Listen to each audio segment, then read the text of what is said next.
back to the OHIO podcast, everybody. I'm your host, Buckeye Boggs. That man over there is the wild man, Chris Wilds. That man down there's in the know, JR. And that man over there is Sergeant MVP Aaron Brown. And the introductions are done. Hey, if you don't like our faces, good news. You don't have to watch us. You can listen to us wherever you get podcasts. We're literally everywhere you get podcasts. iTunes, Spotify, Stitcher. Gosh, I don't know if there's a podcast app somewhere out in space that astronauts can listen to. They could probably get their Buckeye news from us there as well. So if you don't like how we look, you can listen to us. We surely appreciate that. We are the official Ohio State podcast of Scarlet and Game. Go over to scarletandgame.com, read a bunch of great articles about the Buckeyes, including Ohio State's amazing basketball win today over number 2 Purdue. Go Deebs! Go Deebs! Jake Niebler, welcome, my friend. Hey, is Dylan in the house? Yeah, where's he at? Making a statement to say, hey, you guys might want to include me in this a head basketball candidate search here as he takes down the number two team in his first official day as head coach of the Ohio State men's basketball team. We've got a great show planned for you guys today. We're going to get into some crazy stuff. So first off, let me back up. If my sound is any different or the volume's too low, let me know. For the first time, I am not going straight through the laptop. I'm actually going through a soundboard. And the reason why that is the case is because of this right here. We are officially going to launch the Ohio Podcast call-in show. We were talking about this, and I think Chris and I might actually do a test run this week with you guys. We might actually do kind of a episode 0 of the call-in show to see how it goes this week. But the official date is Thursday, February 29th. Thursday, February 29th is the first official call-in show live. We're looking forward to that, and I can't wait, Chris. It's going to be wild. I think it's going to be wild, especially if this guy shows up and calls in. You know, business is about to pick up. Call denied. D. Coon comes in. Send him to voicemail. I have things to say, he says. Oh man. Hey, I will say this. We're gonna get into a little bit of basketball, but it's gonna be more Gene Smith versus Steve Hellwagon slanted after the commercial break. We're gonna talk a little bit about that because I got things to say about Gene Smith. Larry Daniels from rainy Florida is in the house. OH, better to have rain than what we got this week. Oh my goodness. It's a little bit of snow, Eric. Come on. How many inches did you guys get? We got 6.5 inches here in Delaware. Did you really? Yeah. Wow, we only got a couple inches here in Marion. Wasn't too bad. We got 5 over here in Indiana, so. I got half an inch down in Lucasville. Wow. Got nothing. A dusting. Oh man. Not mad. Dylan's he's a little sour tonight. Oh, now you talk basketball. Yeah, we are a little bit tonight. Yeah, I'm not gonna lie. We're gonna talk a little bit of basketball. All right, here's how this is gonna go, guys. This is gonna be a lot of fun. So we have 10 official in the house assistant coaches now. The staff is set.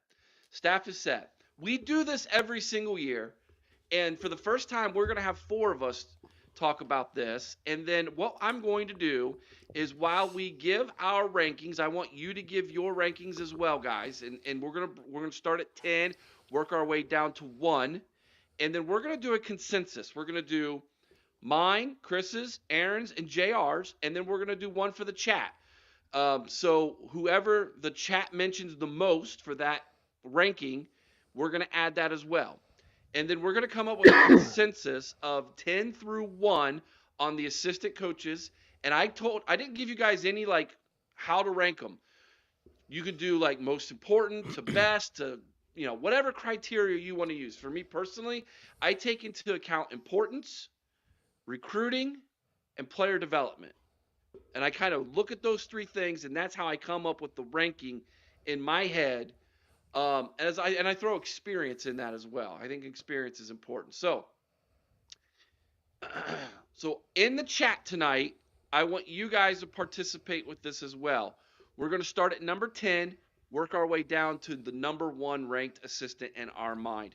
Who wants to go first in this little experiment tonight?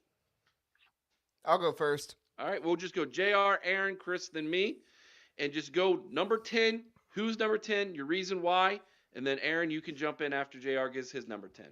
Right on. All right, number 10, Chip Kelly. I'm just kidding. No, number 10 for me is Keenan Bailey, tight ends coach. I think he's an okay recruiter, but at the end of the day, he's not really done that much. And I don't know. He seems to me like he's one of those young guys that just like kind of tries to be friends with the players. And I don't really have any hard and fast evidence on that. And so, yeah, for me, there's been nothing spectacular he's done. So I'll go with Keenan Bailey at number 10. I went with, I don't know how to say his last name, uncultured swine. So I'll say Matty G. I think he's the new safety. Yeah, sure, dude. The new safeties coach, I believe he is. And that's just because, to me, somewhat of an unproven commodity. All right. For me, I actually kind of went and I agreed with JR there. I had went with Keenan Bailey. And the big thing is I think he's got a lot of potential. But at this point, I think he's still unproven. He's a young guy, not very much experience yet. Ask me again in a couple of years, and I may change it. But right now, I've got Keenan Bailey at number 10. Number 10 for me is Justin Fry. Wow. When people are calling for you to be fired, there's a reason for that. Now, Ryan Day fired everybody we wanted to except for maybe Justin Fry. And I think Justin Fry has the most, out of all of these coaches on this list, has the most to prove this year. Now, I also believe that Justin Fry has a ton of potential of having a really good season for 2 reasons. Number 1, almost the entire offensive line is returning. And that's important. You got 1 more year experience with everybody.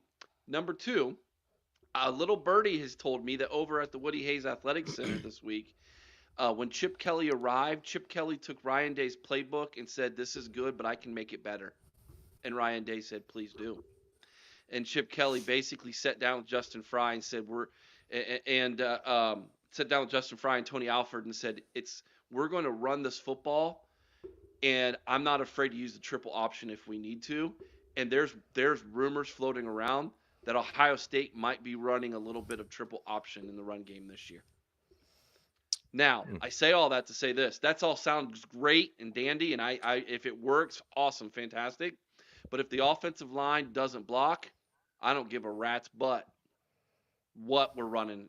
Whether we're running triple option, whether we're I formation, whether we're in the pistol or in the shotgun running read option. Like, I don't care. If the offensive line doesn't learn how to make holes for these running backs, it's for naught. So for me, Justin Fry is at number 10 with the caveat that he, by the end of the year, could be way up higher on this list, but you got to show me some. I'm like the state of Missouri. Show me this year. I want to see it. Can we not say Missouri? Yeah, that was, let's not go there. They kicked our butts, dude, so. Yeah, but we don't have to celebrate it. Right. Now, let me ask you this, Eric. We might run triple option this season because Will Howard's able to. Right. Do we have a quarterback for 2025 that can do that? Because saying he's not a runner. Julian Sane. He's not a runner either. They both have enough athleticism to do it. We broke down those films. They're not runners. Will Howard wasn't either. And then all of a sudden he became one. The only thing I'll say about Will Howard is that one of the reasons why he can be a runner is because he has the body to do it. Julian Sane doesn't have the body, and Aaron Nolan, at least right now, they don't have the body to be able to take those hits and withstand those. But the other thing is, I think if they do run that triple option, it's more a change of pace. or a goal line package. It's not something we're going to see on every play. No, it's So it's not not something I becoming the think we have to emphasis worry of our about offense. It being never, the key of the offense. the triple option never would be the emphasis of the offense given Ryan Day's playbook. I'm I just hope not. saying that Chip Kelly is not afraid to throw that wrinkle into the offense, it sounds like. And But so I think that's if we get the triple option, it'll be more of, instead of like handoff, run, or pitch, it'll be more like the run pass option, where Yeah, like, it's going to be an it's RPO. going to be an RPO, and then if Will Howard decides to take it, then he can dump it off to a Emeka Ibuka or somebody like that. So it's not like your traditional, what Navy runs. right. Let me Right, yeah. let me throw this little formation. Aaron, you're gonna love this. And by the way, in the chat, guys, let me know who number 10 is. I need to know who you all think is the 10th best coach. You've got in the backfield, you got Howard under center. In the backfield, you've got Junkins and you've got Henderson. Okay? You send the tight end in motion to the other side of the line. When you snap the ball, you have one running back going that way, fake handoff, Howard peels off, and you have the option going the other way. Oregon ran that a bunch when Chip Kelly was the head coach for the Ducks, and it was uber successful. If they just had 10 plays off that formation with those two guys in the backfield, to me, it's worth it. Aaron, do you agree? Under those circumstances, that would be worth it. You have those two running backs. And then, Jelani Thurman at tight end or whoever else we might have in there. Yeah, that's something worth looking at, I think. You're right. And you're right. I think now that I think about it, as long as it's not the crux of the offense, I think we'll be just fine. This is the little bit of Frank a little bit. It sounds like it might remind him a little bit of the package that Ryan Day had in the red zone with Devin Brown. Yeah, it does. It was similar. But why make it just a red zone thing when you got two horses like that you can exactly mix up into the backfield? Like, right. Every now and then bust it out. I think it would be something for these defenses to look at and think about on film. All right, Bingo. so we only JR said Keenan Bailey, Aaron said Matt Guerrieri, Chris has got Keenan Bailey, I got Justin Fry. JR, number 9. Well, I was really close to going with Justin Fry at number 9, but just because he hasn't proven himself, and I think that Justin Fry has been more accomplished in his coaching career, I'm going to go with Matt Guerrieri.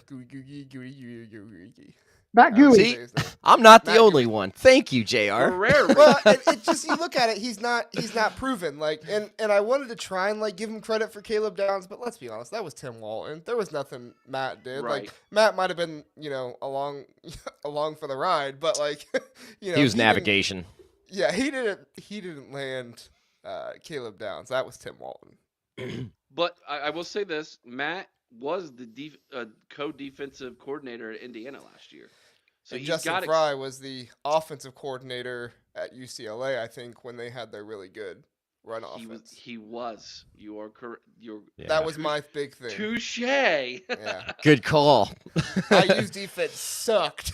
I was going to say, how good were they really? But no, I did think of that, Eric, and I thought that was another piece. That was another reason why I had him above Keenan Bailey. Trey and Junkins got to find a 50-50 split along with getting the ball outside to Emeka and the rest of the wide receiver corps. Absolutely, Derek. I would agree with you 100% on that comment. Yeah. And in the future, there's going to be a lot of talk, especially around spring ball, on how we're going to spread the ball with these running backs. Like what's the run count should be for these guys, along with how many touches these wide receivers should be getting. Ed Rogers says he has James Laurinaitis at number 9. I don't think that's necessarily a bad place for him, and I'll explain why in just a little bit. But Aaron, who's your number 9? I had Keenan Bailey there, and it's honestly, he could have been 10th.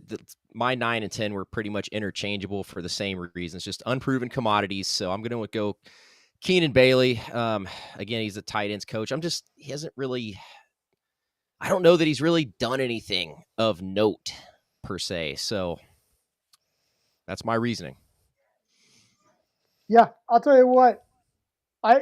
Me and JR are starting to sound a whole lot like you and I normally do on these lists, Eric, because I had the G-Man there at 9 as well. But again, it was just an unproven commodity thing, I think, in my opinion. Would have easily put, could have easily put Fry in there. Um, JR, I'm going to tell you now, if you got Fry next, then we're in lockstep again. But okay. You and me, buddy. Number 9 for me was Keenan Bailey, and for a lot of the reasons you guys mentioned. But I do think Keenan Bailey.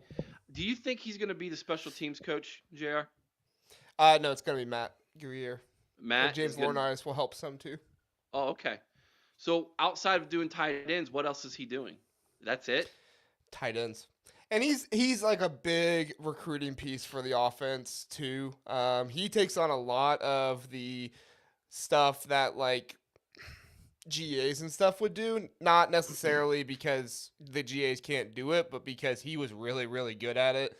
And so they want him to kind of like mentor the current GAs and analysts and stuff like that. So he's the staff gopher, is what you're telling us. Pretty much. Ed Which Rogers. every staff needs it, so I'm not saying it's a bad role. Ed Rogers has got James Laurinaitis at 9. Nick Quint's got Keenan Bailey at 9. And Derek has got James Laurinaitis. As much as I like the guy, James is unproven, and who has James recruited? Well, he stole us a linebacker from Notre Dame. They're coming. Is Yes, what I'm I have hearing. no doubt. I am Just hearing wait. that he's doing well, and Aaron and I, we've got we're going to be doing our border wars here coming up, and the number 5 recruit in the state of Ohio is Justin Hill, and that is a must get for Ohio State. He is a linebacker / defensive end from Cincinnati. He can run like the wind, and he hits hard. Almost get. kind of like a Troy Polamalu type of safety type of kid with bigger size, and James is all over him. James is all over him. Yeah, I agree, Derek. To be determined. I agree with that, but I have confidence in James. So that brings us to number 8, JR. My number 8 was Justin Fry, simply because he was on my list of people that should have been fired at the end of the year. So you don't get much lower than that, because what he did in the whatever bowl it was against those stupid Tigers or whoever they were, Mizzou, Missouri, whatever you want to call them, you cannot just switch 2 offensive linemen like that and it be going terribly. And, people just say, oh, oopsie daisies, it happened. No, this is Ohio State. You don't let that happen. And if it does happen, you yank that guy out of there and you put the other guy right back in there. If there was kind of some suspension for Carson, Hinsman, whatever.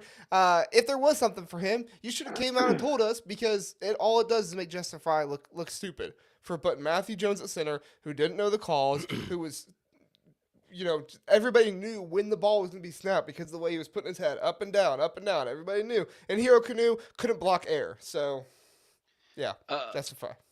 Nick Quint, you got to give me your reason why you have Tim Walton at number 8. I want to see what your reason for that is. Yeah. Okay. Number 8 for you, Aaron. I'm going to go, and I'm going James Laurinaitis. And it's just because, again, he has yet to do anything. It's no disrespect or nothing down on him. I'm on the to be determined train, but I'm trying to give him credit where credit's due. He had a heck of an NFL career, and who doesn't want to play for a guy that had the career that he had? He's also hot on the recruiting trail, so I'm sticking him at number 8 for right now. Yeah, I've got Justin Fry at 8. Like I said, he's not done a whole heck of a lot since he got to Ohio State to impress. I thought he should have been fired at the end of last season. So I had him in at 8. At 8 for me is the little animal, James Laurinaitis. So I feel like this is a good slot to slide him in, to say, this is maybe out of all the people I have on this list, the most potential I've given somebody. And you would think someone who's never been an assistant coach before should be 10, that he's an unproven commodity, but I have a lot of faith in James Laurinaitis. Yes. So that's why I gave him 8. And I would not be surprised if then when we do this, say in 2025, he's not knocking on the door of being in the middle and hearing I know Bobby Carpenter believes, I listen to him on the Fan on my way to work every day. Bobby Carpenter believes James Laurinaitis is your future defensive coordinator at Ohio State. That's going to be the next DC after Jim Knowles retires. I That's wouldn't his be belief. Surprised. Chris Smith says Walton is recruiting better than anyone, including Heartline. At this moment, He's right. it's They're close. one A and one B, right? Like I don't know Yep. how you distinction between the two. They're both bringing in 5-star talent left and right. Derek Dennis, number 8 for him is Fry. O-line was awful. Fryer isn't a tackle, and moving Hisman was an awful move. Exactly. That's why I have him at number 10. Nick Quint, my mistake though. Then Chris, I didn't know that. I retract my statement. Just didn't know if all of his responsibilities are catching up with assistant head coach and secondary and cornerback coach. No problem, Nick. Whoever sent Tommy out against Michigan should be fired. Ed Rogers says. Ouch. Oof. Ed bringing some thunder there. He was not ready to play that game. He was still hurt. No, he was hurt still. Yep. I think it was a lack of faith in what they had behind him. That they thought a hurt Tommy was better than a healthy whatever at that point. Healthy Cody, healthy CJ Hicks. Cody played, but yeah. Yeah. Okay. On to number 7, JR. My number 7 is James Laurinaitis, and one of the reasons why I have him higher is because I do think that, like, just and all these guys that I've had under him haven't really been recruiters, and they have detractors, but they don't really have anything with them that, like, stands out with what they've done. James Laurinaitis has been, like, pseudo coaching the linebackers, guys like Tommy and Steele that I thought got better since he was here, even though he wasn't technically the linebacker coach. We know he was working with them a lot. And the other piece of it too is, like, I gave Justin Fry credit for being an O-line or an offensive coordinator. I gave, Matt Guerriere for being a co-defensive coordinator. James Laurinaitis played in the National Football League for a really long time and was a team captain, leading tackler for the Rams, like all these things. I don't know if you get more accomplished than that. And I know not everybody says, play translates to coaching, but I think when you're that good on the field, it's got to translate somewhat. Yeah, I agree with everything JR said, but my number 7 is Justin Fry, and it's because of all the things JR said earlier about him. I mean, when he was at UCLA, he was at OC. They had a pretty solid season. Unfortunately, we haven't seen that really, I guess, manifest here in Columbus quite yet.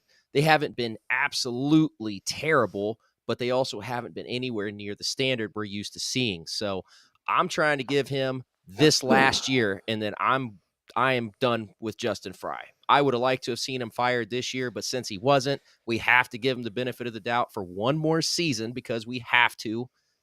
Here we are. That's my justification for him being at number 7.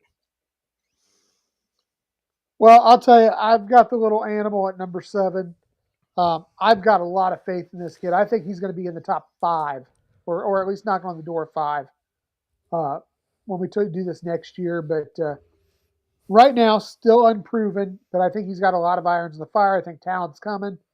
I think that we're going to see an intensity that we haven't seen in the linebacker room in a while. I'm very pumped to have this kid. So I've got him at 7. And by the way, Aaron, the only thing we have to do is die and pay taxes. We don't have to give anybody another chance. All right? We don't even have to pay taxes if you're willing to do that time, I suppose. I did mine today, by the way, if any Uh-oh. from Amish the old internet. FBI's Amish Don't internet. worry. I did my taxes to anybody No. that works for the IRS. I No. did them today. Don't worry, Aaron. They didn't hear any of that. Neither do we. Excellent. Derek Dennis says Guerrera Excellent. is his I'm gonna number 7. If your track record is coaching at Indiana, they haven't been a powerhouse. He only coached there 1 year. His track record is coaching under Jim Knowles. He's followed Jim Knowles around. He's Jim Knowles' predecessor. And the Indiana defense actually improved this past year. So just throwing that out there. I don't think anyone was brave enough to tell Tommy Two Thumbs he wasn't going to play against TTUN, said Brian Oberst. That's a good point. That's possible. Yeah, Yeah. Nick Quint, I want to see a prove it year for James. He's been promoted and want to see what he's going to do to repay the gratitude. Yes. All right. So, interestingly enough, guys, we all had the same 4 from 10 through 7. Now, we had different orders. And so, because of that, here's who we have as a group at number 10. We have Keenan Bailey at number 10, Matt Guerreri at 9. We have Justin Fry at 8, and James Laurinaitis at 7. When you take the consensus of all of ours, Chris, you and I, we're just so smart, dude. You know, yeah, great minds think alike, and well, there's Eric and Aaron. Yeah. and one It's of us okay. has You guys done can join our taxes, club, the other too. one has not. So, Boom. all right, number 6, Jr. All right, I'm gonna do it, and I know people are gonna be mad about it, and that's okay. But it's time for us to realize he's coming to the end of his career. We love who he was, and he's still very good. But Larry Johnson at number 6. He's come to the end of his career. It's getting a little bit harder for him to recruit with all the negatives around him. And from everything I'm hearing, he's not exactly lockstep with Jim Knowles, and he's kind of doing his own thing. And at the end of the day, I love Larry Johnson, but he's 6 for me. Same. I actually went LJ as well, and I'm not saying that he's necessarily lost a step, but maybe he's starting to think about wrapping it up here in his career. So I'm gonna stick with LJ at 6. You know, I went that same route, and my thought was this: we haven't seen true greatness out of that defensive line since Chase Young. That's We true. are really, though we've had the 5-star recruits there, we haven't seen them living up to, I think, what their full potential is consistently. And unfortunately, that's got to fall on Larry Johnson at this point. So I went with Larry Johnson at 6 as well. Have we seen true greatness in the backfield since J.K. Dobbins? No. That's That's, why I'll tell you what, I had 6 and 7, or 5 and 6, Eric. You're, I have Tony Alford Yeah. at number 6 for me. what did it for me that would push me over the edge there, though, Eric, was the fact that we did get Judkins come in this year. Yes. True, but I don't know how much of that was Tony Alford. I think don't that- either, but the fact is, it's his I room. think that had more to do with the 1870s society and the foundation myself, but I don't disagree completely, but it's his room, and we'll never know. So all right, let's see what you guys have to say tonight about this subject. Here we go. Frank, you guys are right on with LJ. Isn't that crazy, though? If you would have said this 2 to 3 years ago, I'd call you nuts. Yeah. You know, something else. Did you guys know Larry Johnson's son's on the staff as Yes. a GA? Yes. I think I saw an article maybe about that, about him being hired. Yeah. I thought that was really interesting. Brian Oberst, Larry Johnson has been great for a long time, but age might be catching up with him. Derek Vance has Johnson at number 6. My understanding is Knowles' defense doesn't depend on getting pressure from the ends. He uses a lot of, I would say, exotic looks from those hybrid defensive end / linebackers that he could move around to get pressure. He ran a lot of 3-man fronts where that 4th defensive lineman could have been a linebacker and made a 3-3 front, or could have been a defensive end and made a 4-4-2 front. And he moved them around. And with Larry Johnson, there's been none of that cowboy position because Larry Johnson wants 4 down linemen every play. Well, the other side to this too is on 3rd down, we were going after the quarterback just about every time. Okay, we still weren't getting home. So that, regardless of how you want to, word this or describe this defense, we weren't getting there regardless. Nick Quint, how do you think LJ is going to do with his son as an analyst? I don't even know if they'll cross paths. I don't think it matters. Yeah. I don't think it does either. We'll have to dig into that a little bit more. Hopefully someone from the media is smart enough to ask that question when they have access to LJ. Tony Alford could be on a tightrope, says Brian Oberst. Do you guys agree or disagree? Feels like he's been on a tightrope for a while. Because it's like he recruits well every like 2 to 3 years, and then he just does crap, and it's like what is happening? Yeah, it's like he goes every other cycle with good running backs, which is okay as long as they hit. And that early. makes sense if you think about it in a lot of ways to these kids. Yes. Because they know they're going to have to sit a year if they come to Ohio State because they've got a great running back waiting in front of them. I can see that it lacking off a little bit every other cycle. But you know what? I think we take a big drop. That's the thing. It's not, you're not dropping from a 5-star to the top of the 4-star list. We're taking a hit and we're going a little further down each time. Real quick. Bottom of the 5th, USC 2, Ohio State 2. If I'm watching baseball over on my other computer screen, by the way. Just give that a little update for you. I'm great. I'm nuts, aren't I? Also watched Ohio State hockey sweep the Badgers this weekend. Go, JR. I just real quick because I know we gotta go through the rest of the list. I will defend Tony Alford to the point that he has remained bringing in good recruits. He brought in Travion Henderson since J.K. Dobbins, who obviously very highly touted recruit. He brought in Dallin Hayden, who has been excellent the entire time he's been here. He's just had really good players in front of him.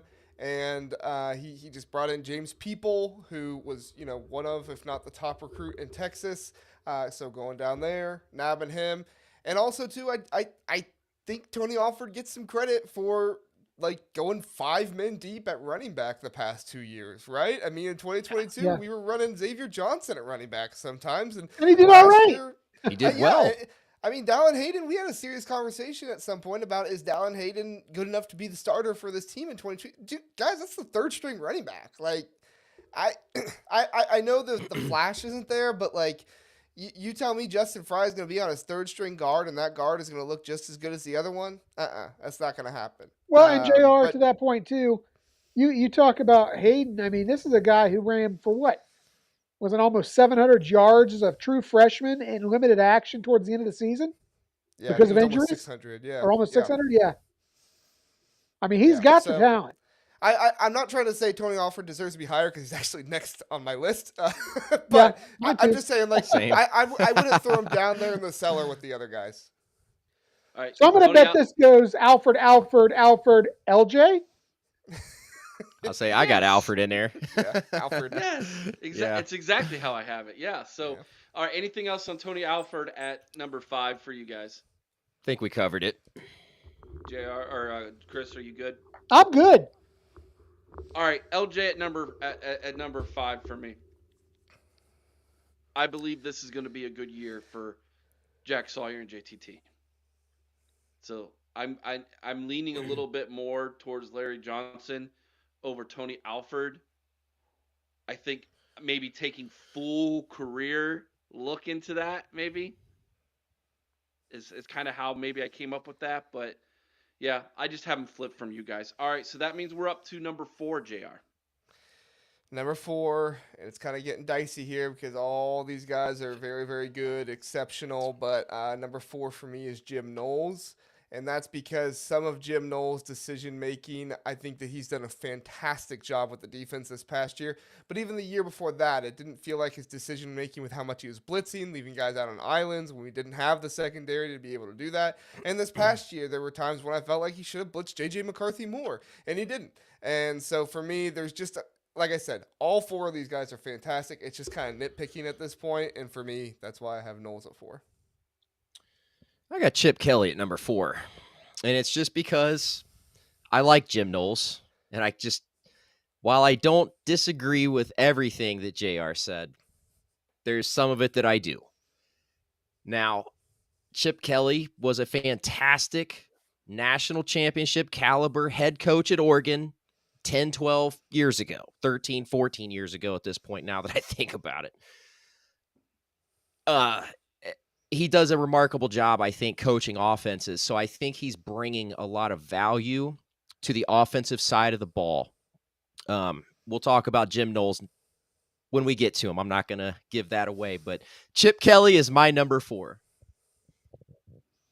JR, I strayed from you here, man. Okay. I'm going with Sarge. I got Chip Kelly in here. Chip Kelly, I think Now, let me make this point. I think that Chip Kelly has the potential to be the most important member of the staff this year. That being said, I've got to see how he meshes, how he actually works with Ryan Day in this role. I've got to see how he does stepping out of that head coach position and taking that step back into a coordinator role. We talked about Chip Kelly when we talked about his hire. What was it 6 years in a row of top 6 offenses between his time as coordinator and head coach at Oregon and his time at UCLA. He had a couple good years with some really bad talent. I think Kelly has the potential to be the most important guy on here. I have to see recruiting out of Kelly. I have to see how he meshes with this group. That's why I've got him at 4. I have Chip Kelly at number 4. I'm right there with you, Aaron gosh. and Chris. I believe Chip Kelly can do it. I think he's probably the most significant offseason hire by any program.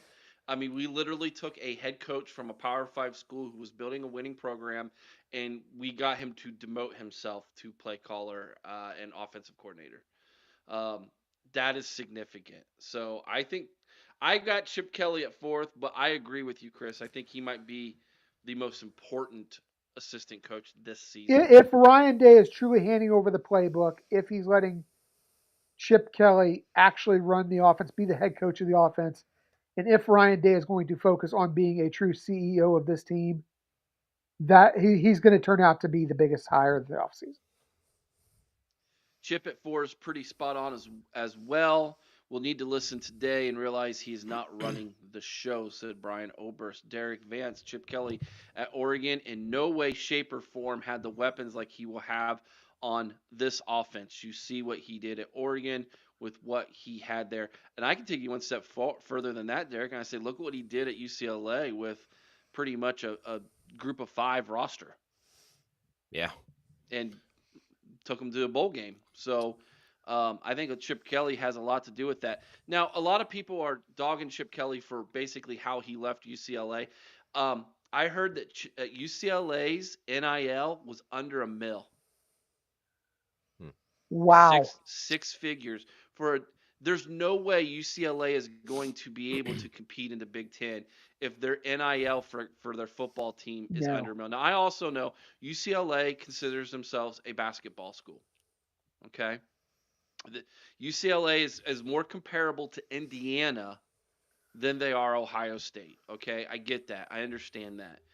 But my goodness, you can't. And take a look at where Indiana football is at right now, Eric. Exactly. There's no way Chip Kelly looked at that situation in UCLA and be like, yeah, this is exactly where I want to be. It was an unobtainable situation, man. Really was. Yeah, Derek, UCLA didn't do poo in the NIL. They didn't. It was one of very few Power 5 programs that was under $1 million in NIL this past year. All right, Number 3, JR. We need a hustle. I can't believe you guys made me be the highest on Chip Kelly after somebody who has been the lowest. But my number 3 is Chip Kelly. And just because Chip Kelly has had the experience as a head coach in both college and NFL, Chip Kelly has had the massive experience, year after year, having fantastic offenses, both in college and in the NFL. And so for me, I think that puts him over Jim Knowles in my mind. I'm going with Jim Knowles. And while JR kind of touched on quite a bit of it, he could have been more aggressive at certain times, certain games. I get it. You know what I mean? Those are all fair. Those are all completely fair. But in year 2, the turnaround from year 1 was incredibly impressive in my mind. Learning the players, getting them to understand their assignments, the development of the defense overall, developing a staff behind it that has been top-notch, minus LJ to an extent. We discussed that a little bit earlier, but I like Jim Knowles, and I think this defense still has plenty of room to grow, and I think he's going to get us there.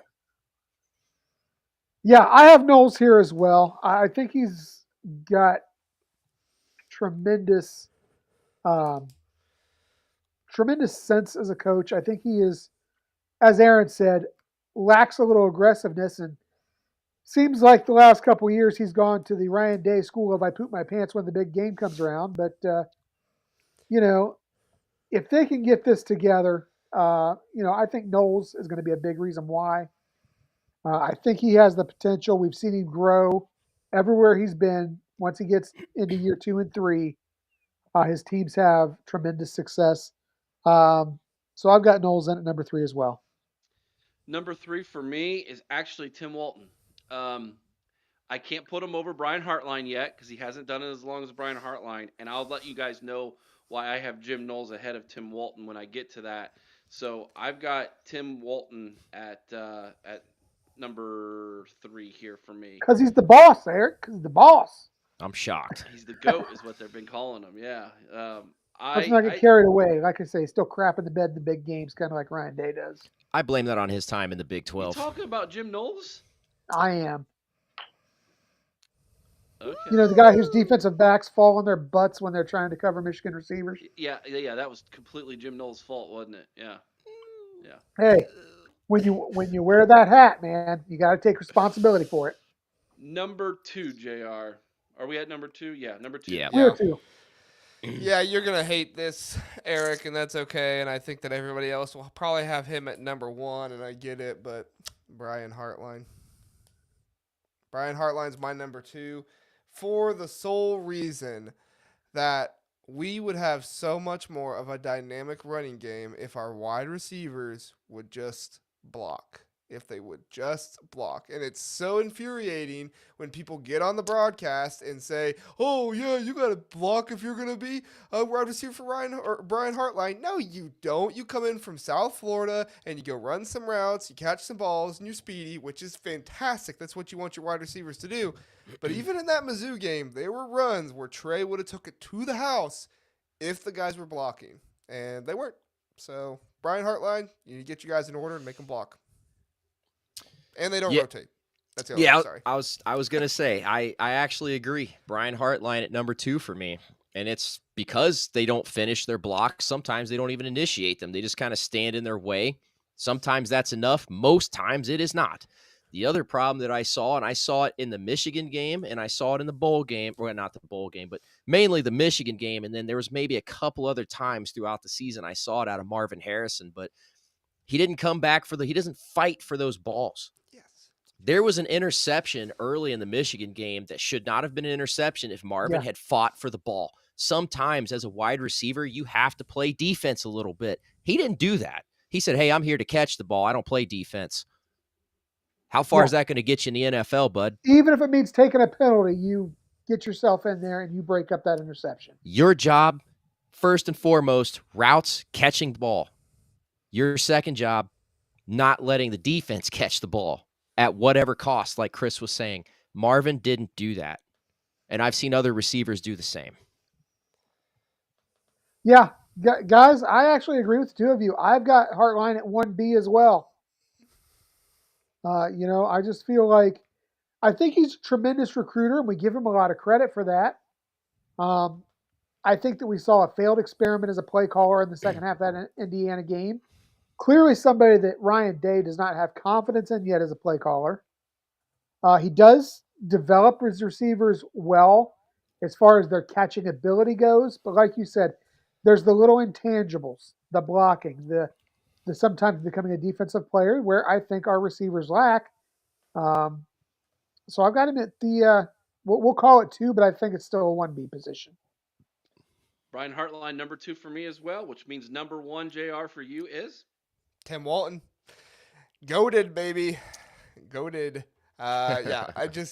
You give that everything that improved this year. I put so much of that on the secondary and the recruiting this year and everything. Tim Walton's mine. I know I can probably have reasons for other people in front of him, but I love me some Walton right now. If Tim Walton were to lose these 2 top recruits that he has for the 2025 class, would that change your mind? Well, yeah. I mean, but if Brian Hartline lost the 2 guys last year, probably changed my mind about him too. Okay. Fair assessment. Yeah, I'm going Tim Walton as well. And it's just because the coaching. look at the coaching. The recruiting is a secondary part of this, but the difference in the secondary play from the year before last up until this point has been drastically better. I can't speak on that enough. And then you throw in recruiting on top of it, and I have to give him that spot. Have to. Yeah, the recruiting's been really good. The obviously going out, bringing in Caleb Downs was huge. Huge. Can't say enough about that and the impact that's going to have on the defense this year. And let's not forget the defensive backs that came back to play. Come on, Denzel was a guaranteed first-round pick. He came back to play in this defense for Tim Walton and for Jim Knowles. And some money. And a lot of money, and no doubt about it. But you know I just hope he did his taxes. That's all. And then, obviously, like Aaron said, the defensive back play last year was phenomenal. The intensity has gone up, tenfold since that guy's been in the locker room. So I really think, he's got to be number one for me. Number one for me is actually Jim Knowles. Okay. And yeah, I know that's different than what you guys have, but can I just remind you guys of where this defense was 2 years ago? Please don't. Oh, it's sucked under Kerry Combs, no doubt about it. But the what defense he was coaching last year or 2 years ago was the same one he was coaching though, right? No, 2 years ago before he arrived as defensive coordinator. Kerry Combs. Kerry Combs. But the defense before that too, right? Well, what do you mean? The defense before this past year, that was Jim Knowles too, right? Yeah, 2022. Yeah, when they gave up 40 plus points to Michigan and basically lost us the game against Georgia. Oh my gosh. Guys, there were so many things beyond that. Okay? So many things beyond that. Oh, here it comes. Let's hear him sympathize. Georgia was all because Marvin Harrison went down. No, it wasn't, but that was a part of it, yeah. To deny it was a part of that is crazy. To deny what Ryan Day didn't do offensively on that last job was not Jim Knowles' fault. You got that right. You cannot put that entire loss on Jim Knowles. I think where we are at defensively, the Silver Bullets are back, boys. They're back. Accept it. Embrace it. And Jim Knowles is a freaking... I think he's the best defensive coordinator we've had since probably who? I mean, I've been racking my brain trying to think. You have to go back under Tress, probably. Hafley. Yeah, I think so. I think Hafley was pretty solid. That was a good defense, man. Yeah, for one season he was the co-defensive coordinator. But didn't Knowles co-defensive coordinator for 1 year? Not really. Not enough. Oh, 5 stars. On the defensive end, different Denzel level, Burke, who was a star the freshman year. JR, no offense, but you and I could have been started as a freshman in the SEC. JR, you and I could have been the defensive line coach when Chase Young was on the line, dude. Go the Bosa's. See quarterback, go get quarterback. Okay, I'll give you that. Yes. It didn't take some kind of. Jim Knowles has had to do some scheming and working around some things the last couple years, and I think he's done a pretty doggone good job. Now, I'm not saying our defense has been, putrid as far as talent. It's not been, but I do believe Jim Knowles has brought out a better play in this defense than what we have seen, in a long time at Ohio State. And if this defense is what we all think it can be in 2024, there is no reason to believe that we aren't national championship caliber team this year if the offense can just put up enough points in those big games. Let's look at what we got here. Derek Vance, great depth at quarterback too. Brian Oberst, Chris, how many more TTUN players do you want to join our team? Poking the bear there. If Marvin doesn't get injured, we win against Georgia by at least 10. Maybe. Taraka, Fickle, Ash combo was solid. It was. Yeah, it was solid. Yeah, I agree with that, but it wasn't like this. I think this is even better. Yeah. But Knowles is doing it by himself. Is he though? As defensive coordinator, yeah, he has no. Dude, that's a staff by itself. Yeah. But I think That's my he's- thing is like You- I see you take Tim everybody Walton out of giving that. Knowles credit, but like I give so much more credit to Tim Walton than I think other people are, which is fine. Like I get that, but man, I'm giving a lot of credit to Tim Walton in my mind for Yeah, you changing take the Tim Walton secondary out of the way there, it did. and we got a Kerry Combs defensive backfield that's leaking like a sieve. $20 holla. We got a $20 super chat from Chris Smith.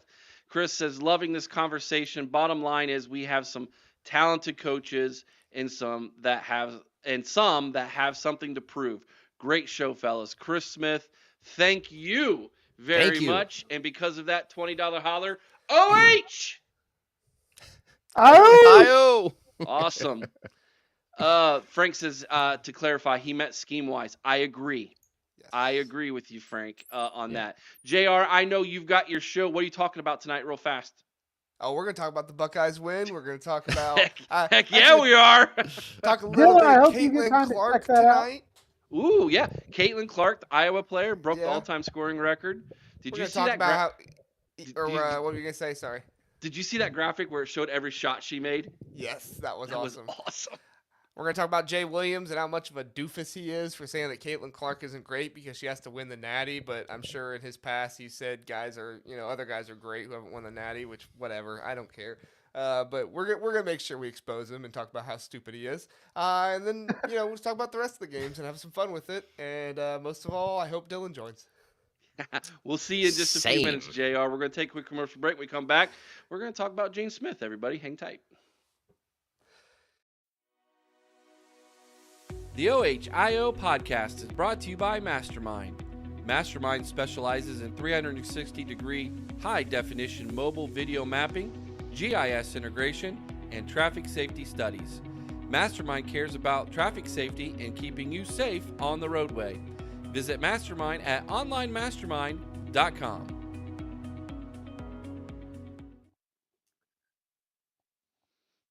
Let me finish off some of this discussion we just had because this is an interesting comment. I agree with you, Brian. Tim Walton makes Knowles a better defensive coordinator. That would be true for whatever defensive coordinator you're talking about. Tim Walton would make that person a better defensive coordinator. Tim Walton is definitely the GOAT currently when it comes to recruiting and cornerback development. But he is not the linebackers coach, and he is not the defensive line coach. While I believe when you look at the breakdown of his importance, Jim Knowles is overseeing everything on that defense. So to break it down for you guys, at number 10, we had Keenan Bailey. This is an average of everything taken into account. Number 10, we had Keenan Bailey. Number 9, Matt Guerrieri. Number 8, Justin Fry. Number 7, James Laurinaitis. Number 6, Larry Johnson. Number 5, Tony Alford. Number 4, Chip Kelly. Number 3, Jim Knowles. Number 2, Brian Hartline. And number 1, Tim Walton. That is the average that we have on the OHIO podcast for 10 through 1 in the Ryan Day's assistant coaches. Fun little game. make sure here. to tweet that out to Tim Walton. We'll get some recognition for that one. Yeah, Tim Walton, he reposted liked and then shared a tweet of mine. So Tim Walton he's a fan of our program. How cool is that? Also, before we get into our next topic here, I want to remind everybody that on the 29th, we will be doing the OHIO podcast call-in show. Looking forward to that. That'll be Thursday the 29th. That is a week from this upcoming Thursday. If you haven't already, guys, please give us a thumbs up. Again, Chris Smith, thank you so much for the super chat. 4 minutes ago, he dropped a $20 bill on our lap and thanking us for the great conversation we just had. Any of you who are also watching on YouTube can do the same thing. If you're on Facebook, you can do it as well through giving stars, although I haven't quite figured that out yet, Chris. Still trying to figure that whole thing out. Facebook is not nearly as easy as YouTube. If you like the boggin I got 2 left. $20 is all it would take. If you want a toboggan like I'm wearing, let me know in the chat that, hey, I want one. And we can make sure that get you our information so that you can send me $20 on Venmo, and we'll send you a toboggan. Yes, Chris. Hey, but Eric, it's going to be easy soon. very soon. They're going to be able to go right to the OHIO podcast website and be able to go onto our online store That's and right. get the toboggan, the T-shirts, everything. Maybe we can even get a T-shirt with Aaron's head made on it. Yeah, there you go. I don't know. I don't know about that either. I don't know if the world could handle that. I don't know. We do have T-shirts coming. We have a new membership program that'll be starting, so we will when that launches, we will let you all know how you can get your official member T-shirt of the Ohio Podcast. Also, we will also let you know when the website launches. We are very close. The second iteration of that website dropped this week. I showed Chris; he was super impressed was with how awesome. it looks. It looks really nice. So can't wait to let you all know when that is going to drop. We All right. look like we've graduated from Uncultured Swine, Eric. We have. Yeah, we're moving up in the world. All right. So this week, Chris Holtmann was fired. Now we normally don't talk about basketball on this show, and this is not a basketball conversation. This is a Gene Smith conversation. During the press conference after Chris Holtmann was fired, Gene Smith held a press conference where he explained the firing. And one Steve Hellwagon from 247 Sports Bucknuts asked a question of him.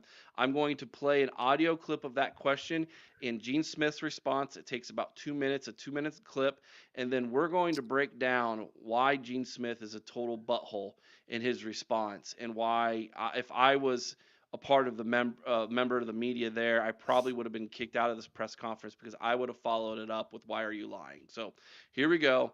Let's play this for all of you, and then Chris is going to probably lose his mind. So here we go. If I could also ask, 19 years you've been here, so many great ups, downs, many great things have happened, great accomplishments. As you bring in Ross and welcome him to this community and everything that goes with it, what are the recommendations that you're going to make to Ross about what can be done to improve the fan experience, the overall environment, and getting people to come back to the Schottenstein Center to watch Ohio State men's basketball? It just died on the vine in the last 3 years. What can you do? What can you recommend to him in your mind that needs to be done? Yeah, it's so funny. I mean, you guys are opinion makers. To say that it died on the vine. Lowest attendance you've ever had. Yeah, but it's still 8,000. I mean, you know, we can debate that all we want to, but at the end of the day, this is at 8,000 fans at the last game that we won. So the facts are this. We have to have expectations consistent with reality. There's going to be games throughout the year where you're going to only have 8 or 10. You guys seem to forget that conversation from like 10 years ago. The reality is that's going to happen. It happened during Thad Matta's years. Go back and look at the numbers. There were 8,000 and 10,000 fans periodically throughout the season. However, to your point, there's got to be 6, 7, or 8 games where we're close to that sellout or at the sellout. We haven't had that, to your point. That's really what you're talking about. It hadn't died on the vine. At the end of the day, we need to get better. We need to win. And my advice to Ross is simple. Product, place, price. That's marketing. You got to win. You got. Chris, go for it. What do you take it away, buddy? Chris, can you not hear me? Is it still playing? No. You can't hear anything, Chris? Aaron, can you hear me? Yeah. Okay. Chris, we must have lost Chris somehow. All right, I'll jump in. There we go. Oh, you're back. Okay. Okay. Yeah. That was. I couldn't hear you because the video was playing again.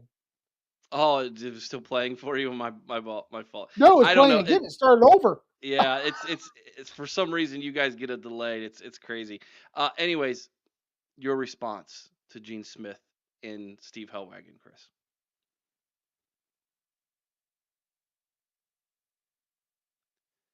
Oh, we lost audio. No audio for Chris. Frank says he's failing to mention that there definitely have been nights where it's been 5,000. Yes, Frank. I'm going to talk about that in just a minute. Chris, are you back with us now? I am back with us. Go for it. So here's the thing. Gene Smith is a first-class asshat. There's no other way to put it. The guy's an idiot.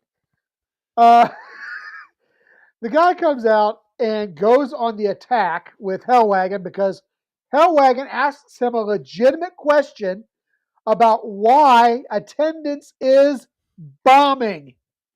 Okay, yeah, I understand you're going to have some games with only 8 to 10,000 people, but there have been games where we've had fewer than that. And we are not getting 8,000 to 10,000 people at every game. Yeah, we've got a few where we've had more than that. But I would like to see, and I was trying to look it up, what our average attendance is currently. It looks like, I don't have it up here. I thought I did, but I do not have it up here. I pulled up last year's. Which wasn't great either. No, but we are averaging fewer than 10,000 per game. Mm-hmm. That's And just not acceptable. We are putting a bad product on the floor, a product that, by all rights, Gene Smith is responsible for that product, having kept Holtmann on. But that's beside the point. The fact is, he attacked a legitimate journalist who asked a legitimate question, and he didn't attack Gene Smith with the question. He said, "What is your advice moving forward for the guy coming in?" He didn't say, "Hey, why, you're off base because of this. You're off base." No, he attacked Hellwagon because he asked a legitimate question, and by answering the question, Gene Smith was going to have to take responsibility. And if there's one thing we've seen throughout his career, Gene Smith is not going to take responsibility for anything. It's just, I am going to be so glad when this guy is gone. And people will say, "Oh, well, he did this, he did that." The fact is, this is the guy who's cost us a national championship in football, who has really let Holtmann's tenure go on farther than it should have, and possibly hurt the basketball program, and then who can't take responsibility for anything or anyone. I'm going to be glad he's gone. I'll just leave it at that. Aaron, I know you're not a basketball fan, but do you have any response to Gene Smith? He is the athletic director of the football program as well. Right. Yeah, I mean, I agree with a lot of what Chris said, and I'll be straight up with you. You guys know this, and any of our listeners, our longtime listeners, know I am not the guy to come to on these type of topics. However, I do know this much: winning fixes everything, and if you're an athletic director that doesn't support that, it's time to go. And it seems like he's not exactly on the accountability list here. So, time for somebody new. And he's coming in the form of Bjork, the new athletic director coming from Texas A&M. Yep. I think one of the problems with Gene Smith that Gene Smith inherited a terrible basketball arena. The Schottenstein Center, Value City Arena, whatever you want to call it, is a concert venue. It is not a basketball arena. Send him back to St. John. St. John's Arena was a basketball venue. Okay. Now, the other problem is Gene Smith was not here, nor was he a fan, nor did he have any background of Ohio State basketball when the team was good. Now, when the previous coach was in his heyday making a run with the kids from Indiana in 2006. Hey, guys, what's happening here? I don't know, Chris. We're still talking. I lost you both. Well, we lost you. So, anyways, when the head coach, Chris, who was that? It was the previous head coach before Holtmann. Gosh, I can't even remember his name now. Thad Matta. Thad Matta. Thank you. Over at Butler. Gosh, what's a Matta? Just kidding. What's a Matta, Thad Matta? It's 2006 when they had the national championship run where they got all the way to the national championship game. I think Gene Smith expected that to be that became the expectations, unfortunately, for the basketball program. But if you go beyond just the issues there, the Value City Arena, the success that Thad Matta had that then fell apart, his handling of situations in the football program has not been great. He's cost us a national championship through his own sanctions that he put on the program. 2012 should have been a national championship year. We would have played Notre Dame instead of Alabama playing Notre Dame in 2012, and we would have smoked them. Oh, yeah. So he cost us a national championship. I think his handling of the Urban Meyer situation was ridiculous. It's terrible. I also know that he got suspended along with Urban Meyer. He suspended himself for that as well.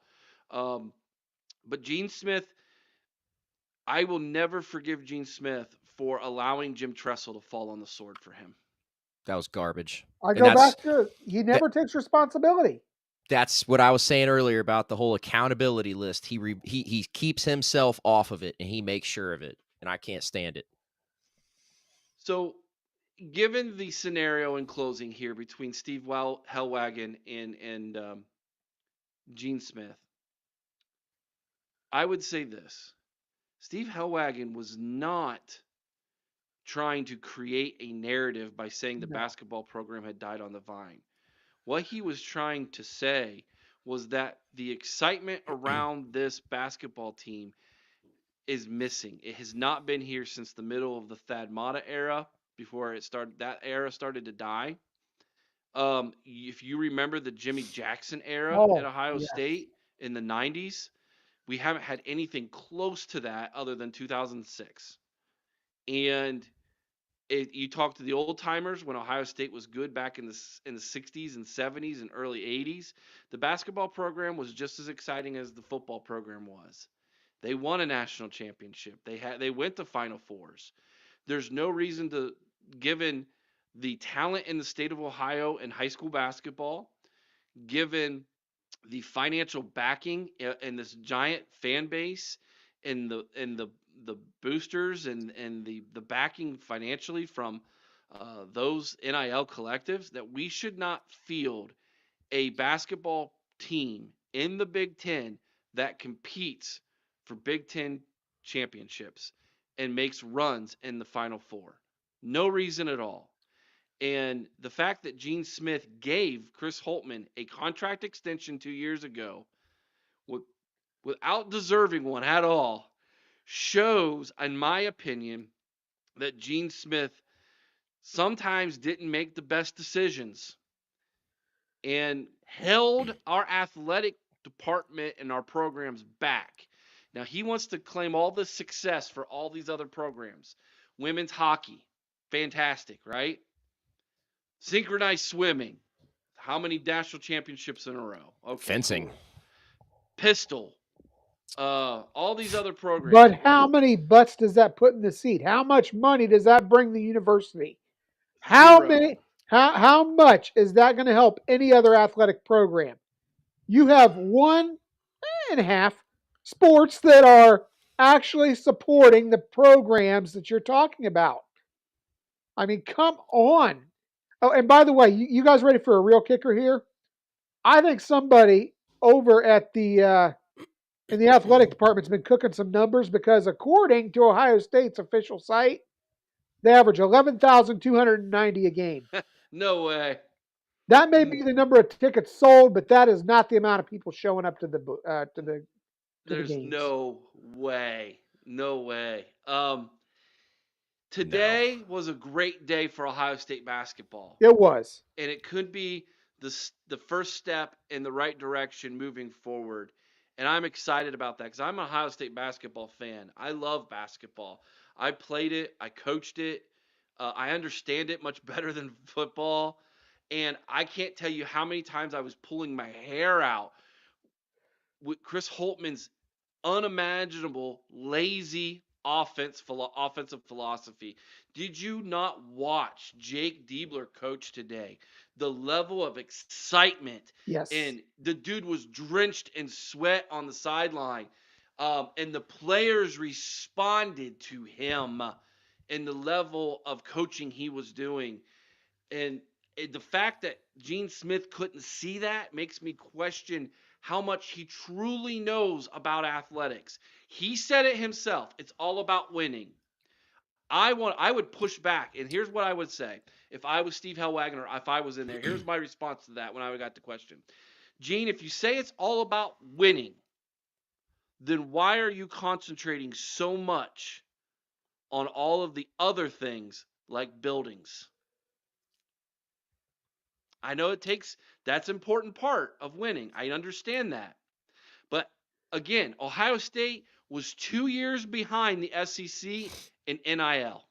When NIL became a thing, we dragged our feet. Why? That was Gene Smith. That was Gene Smith that did that. He was the man in charge of that. How many times did Ryan Day have to go to the podium and say, we need $13 million to keep our players here at Ohio State to be competitive? Multiple times he did that. Gene Smith, as athletic director, should have been on the phone with these collectives, getting them squared away. Now, thankfully, we are right now. But I don't know if Gene Smith has anything to do with that. I would be surprised to find out he had nothing to do with that. Brian Oberst says Jake Diebler might find his way into the job if the team finishes strong. I agree. He did give him a hug after the win. Yeah, he did, because it took a lot of the pressure off of Gene going out right now. Made him look good. Yeah, it did. So, yeah, that was a thank you hug is what that was. Chris, any last final thoughts on Gene Smith and Steve Hellwagon? By the way, I want to commend Steve Hellwagon. If Steve ends up watching this or hearing about professional. this, Steve Hellwagon, that was a great question.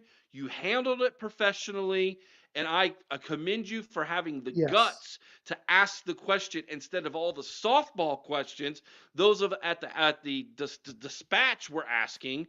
And some of these other media, they have no guts to ask a tough question. And I commend you for asking the tough question. And I believe Gene Smith owes you a personal and public apology for how he responded to your legitimate, fair question. That's my 2 cents. And you're absolutely right, Eric. 100% right on that. Gene Smith, this university is going to be much better off once he is gone. Nick Quint over in the chat had mentioned it. He's at the front and center when the good's happening and hiding in the shadows when the bad might reflect poorly upon him. That's 100% on point, Nick Quint. And this university is going to be better when he is gone. Couldn't have said it better myself, guys. I am completely on board. Columbus will be better off without him. Can't wait for the Bjork era to begin. Please if you haven't already, hit that thumbs up. We appreciate this. If you're watching this and you after the fact and you've made it this far, again, we commend you. Please share. If you haven't already, please subscribe. That really does help the channel out as well. As we continue to grow, we will have more videos for you this week. Aaron was down and out with sickness. We're glad he's back and feeling better tonight. Thank you. Hopefully I don't get the Rona. My wife's got it currently, but that means I'm probably on deck to get it, and which means Chris is in the hole because he'll get it for the 19th time. Just 32nd. Through the internet. He'll get it. 32nd time. Oh, Nick Quint, what do you think of the hockey game next year at the Shoe? What do you think of the hockey Blue Jackets game are playing. Shoe? Oh, yeah. Yeah, the outdoor game. Yeah, here's my response to that. This is another Gene Smith thing. If we can play a freaking hockey game in the winter, but we can't play a football game at the Shoe in the playoffs in the winter because it's not winterized, Gene Smith, get out of here with that stuff. Right. That's what I think about it. I'm excited for it, Nick. I think it's cool. Anything else, guys, before we head out of here? That's all I got. Be kind to one another. I owe someone's OHC in Carmen, Ohio with all your heart. Yes, Chris. No, I said I'm good. Until next time. OH. I-O. I-O. Go Bucks.